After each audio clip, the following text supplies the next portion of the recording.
All right, ready to dive into something a little different today. We're going to be talking about the art of war. Ooh, okay. But before you think we're actually sending you into battle or something, Right. we're really looking at how you can apply military strategy to your everyday life, Interesting. Yeah. using it to navigate all those tricky situations. Yeah. And the guidebook for our deep dive today is Robert Greene's The 33 Strategies of War. I see. Now, Greene, he's not saying we should all turn into master manipulators or anything like that, Oh. but he's taking these historical strategies, Yeah. from guys like Napoleon, Sun Tzu, and showing us how their insights can help us think more strategically in our own lives. And Greene himself is a pretty interesting guy, Yeah. Like, he's this modern day strategist. Right. Kind of delved into the minds of some of history's, well, most cunning figures, you could say. Yeah. He's not afraid of, like, the power dynamics that are always at play in life. Yeah. And his work really makes you think about how you're positioning yourself in any situation. Okay, so let's break that down a little. Okay. One of the things that I thought was really interesting was this idea from Greene about not fighting the last war. Right. He says it's important to adapt to what's happening right now Yeah. and not get stuck in those old patterns. It's all about cognitive flexibility. Okay. That ability to sort of shift your thinking and behavior as things change around you. So instead of going into every situation with the same game plan, Yeah. we need to be more adaptable. Exactly. Like mentally agile. Yes, precisely. And Greene actually uses Napoleon as a great example of this. Okay. So, like, he wasn't content just, resting on his past victories or whatever. Yeah. He was constantly evolving his tactics. Like, when he faced the Prussians in 1806, Okay. they thought, okay, here comes Napoleon, same brute force as always, right? Right. But Napoleon, he recognized they were being predictable. Interesting. So he completely surprised them. He used his army's speed and agility to outmaneuver them. Wow. Forced them into retreat after retreat. So he turned what could have been a weakness Yeah, into like this huge advantage. absolutely. And it reminds me of another one of Greene's strategies, deterrence, Okay. which, sounds kind of counterintuitive. Right. Because he's saying even when you feel vulnerable, projecting strength can be the best defense. It's true. How does that even work? Well, think about it this way. How we perceive things can be just as powerful as reality itself, Yeah. especially in a conflict. Right. Sometimes the best way to win is to make your opponent believe that they've already lost. It's like a, what's the word? Like a calculated bluff. Exactly. And speaking of bluffing, well, maybe not bluffing, Yeah. but Greene talks about Queen Elizabeth I as this prime example of deterrence in action Yeah. because she's facing the Spanish Armada. Oh, wow. Yeah. And they had way more firepower. Oh, yeah. I mean, most people probably thought she should just back down. Right. Absolutely. But Right. she doesn't. She does something kind of amazing. What's that? She completely owns the situation, Really? rallies her troops, Yeah. gives these inspiring speeches, Huh. dresses like a warrior queen. No way. I mean, she understood that. Even though they were outgunned, just that image of strength, Right. that resolve, it could make the Spanish hesitate. It's like, that's true leadership. Right.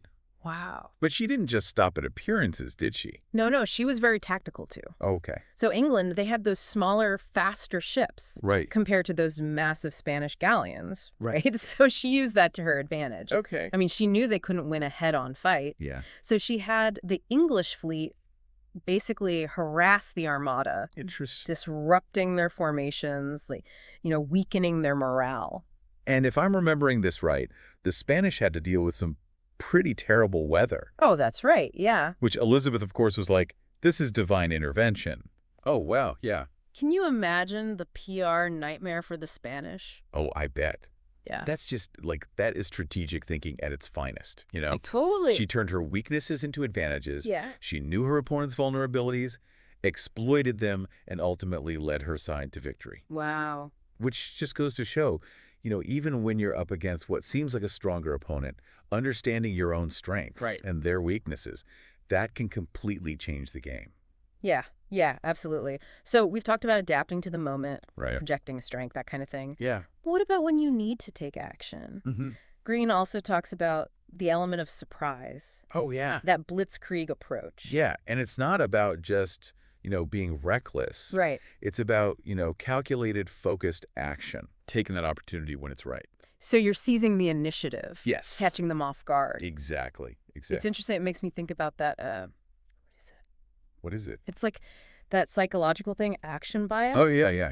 Where you're more likely to just do something Right. Yeah. than nothing. Even if it's not the best thing. Exactly. Yeah. It's just, you feel like you got to react. And Greene's saying you can use that. Okay. You can use that, but strategically. Okay. Use that need to act, but do it with, like, calm decisiveness. Okay. Not just a knee-jerk reaction. Right. And he has this great story. It's about a tea master and a samurai. Oh, yeah, I remember that one. Yeah. It's a good one. It shows how powerful calmness can be. It really does. Even when it seems like things are, really intense. Right. So there's this tea master, Yeah. right, known for being, like, super tranquil. Mm-hmm. And this arrogant samurai comes along and challenges him to a duel. Okay. Now, the tea master, he's not a warrior. No. He's all about peace. Right. But he's like, okay, sure, I'll accept your challenge. Right. But let's meet tomorrow, right? Okay. So he spends the whole night doing his tea ceremony. Oh, wow. Over and over and over. He's getting centered. Exactly. Finding that stillness. Yes. Yeah. So the next day, he shows up, Yeah. and he is just radiating this, like, sense of calm. Yeah. And the samurai, he's expecting the tea master to be terrified. Right. Instead, he's met with this total calmness. So what happens? Is he back down? It completely changes the game. Yeah. Samurai realizes, I can't win this. Right. At least not in the way I thought I could. Yeah. Like, the tea master already won, Yeah. just by mastering himself. Right. Right. It's a good lesson for all of us. Yeah, it really is. Even when things are crazy, stay calm. Mm-hmm. It can give you a real advantage. Because I think about how often I react out of fear or anxiety or something. Right. What if I could just be like that tea master? Right. Just that calculated calm. It's Yeah. powerful. Yeah. And it made me think about, sometimes it's not even about that quick action. Okay. Sometimes it's about knowing how to influence a situation in a different way, Well, more subtly. like indirectly. Greene calls it indirect influence. Right. So you're not controlling every single thing. You're guiding how it unfolds. Okay. It's like strategic jujitsu. Oh, I like that. Use your opponent's energy against them. Okay. Okay. The best example, John Adams. Oh, wow. Talk about indirect influence. John Adams, one of the founding fathers. OG. I mean, I guess I can see how his political stuff, that takes strategy. For sure. But not like military strategy. Oh, but it's the same principles. Okay. How so? So before the revolution, right? All right. Adams knew they couldn't win a straight-up fight with the British. Don't match. Totally. Yeah. So instead of direct confrontation, Okay. he's like, let's make them overreact. Oh, I see. That'll turn people against them. That's smart. Right. Yeah. So clever. So how do you do it? Well, you got the Stamp Act, right? 1765, Yeah. colonists, they were angry. Understandable. Oh, for sure. Yeah. But Adams, he saw an opportunity. Okay. Organized protests, boycotts, Mm-hmm. powerful speeches, getting people fired up. Right.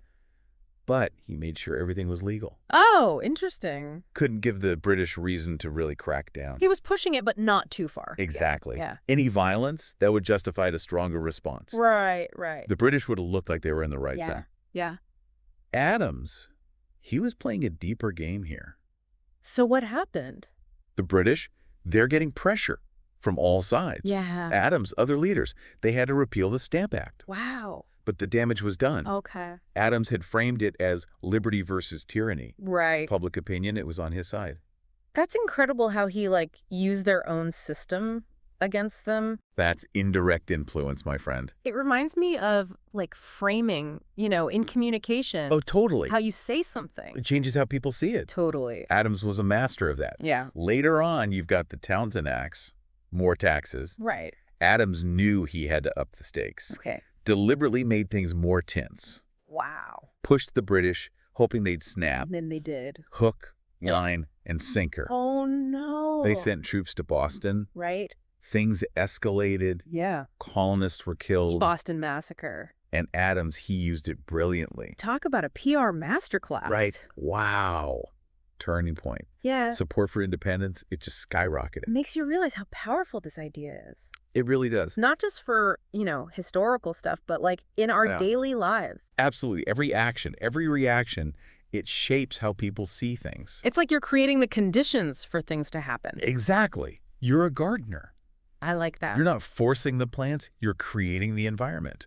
It's incredible how these like subtle things can make such a difference. It's true. But then there are times when you kind of have to deal with things head on. Right. Greene talks about the flanking maneuver, Okay. finding the weak spots. So if you think about it like an actual military campaign, Okay. instead of just attacking straight on, you try to like outflank the enemy, right? Oh, I Or see. find a way around their defenses. It's like you're being strategic instead of just reacting. Exactly. It's about finding those creative solutions, Oh. breaking out of those old ways of thinking. Right, right. And this reminds me of, you know who Edward de Bono is? Yeah, yeah. He talked about lateral thinking. Right. Thinking outside the box. Exactly. That's what we're talking about here. Oh, cool. And you want to talk about flanking maneuvers?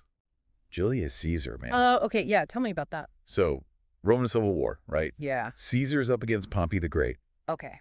Now, Pompey, he had the bigger army, more experience. Right. So a direct fight, probably bad news for Caesar. Exactly. Yeah. So Caesar does something really unexpected. What's that? He uses, well, it's a mix of military strategy Okay. and, get this, generosity. Generosity. Okay. Now I'm really curious. So instead of just trying to crush Pompey with brute force, Right. right? Right. Caesar, he focuses on getting the Roman people on his side, Wow. even some of Pompey's own men. How do you do that? He offered clemency to those who surrendered, Oh, wow. presented himself as the defender of the Republic, Oh, smart. used propaganda really effectively. It was playing the long game then. Exactly. And it totally worked. How so? Pompey's own troops, they started doubting him. Wow. His allies, they were like, what's he really after? He's isolated. Completely. Yeah. And Caesar, he knew that real victory, it wasn't just about military power. Right. Right. It was about breaking down your opponent's support. I love that example. It's powerful, right? It shows how that flanking maneuver can be more effective than just going straight at the problem. 100%. And it makes you think, this applies to like so much more than just war, you know? Oh, absolutely. Negotiations, work stuff, relationship. Anytime you're in a conflict, basically, It's like you said before, you got to be strategic, yes. Think like a chess player. not the pawn. Exactly. So we've covered a lot. We have? Adapting, projecting strength, being decisive, using that indirect influence. That flanking maneuver. Right. It's a lot. Toolkit. So how do we even start using all this? Well, Greene talks about developing a warrior's mindset. Okay, and I'm guessing this isn't about being aggressive. No. Okay, good. It's about, like, building up that mental toughness Right. so you can face challenges with a clear head. Okay, so how do we actually do that? Self-awareness is huge.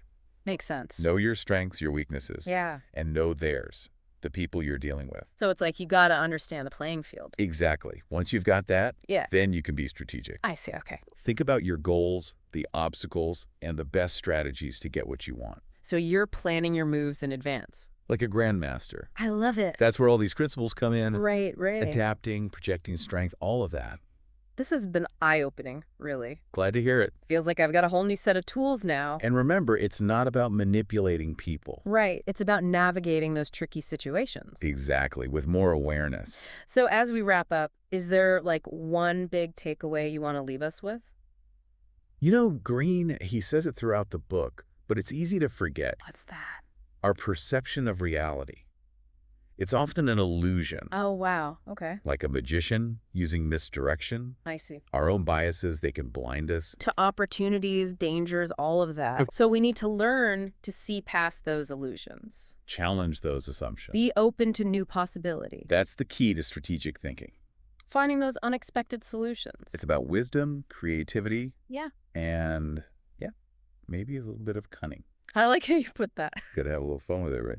This has been awesome. Really insightful dive into the 33 strategies of war. It's a great book. So much to unpack there. By using these principles, we can achieve our goals, deal with conflict more effectively. Maybe even come out on top every now and then. Like you said earlier, the greatest battles are won before they even begin.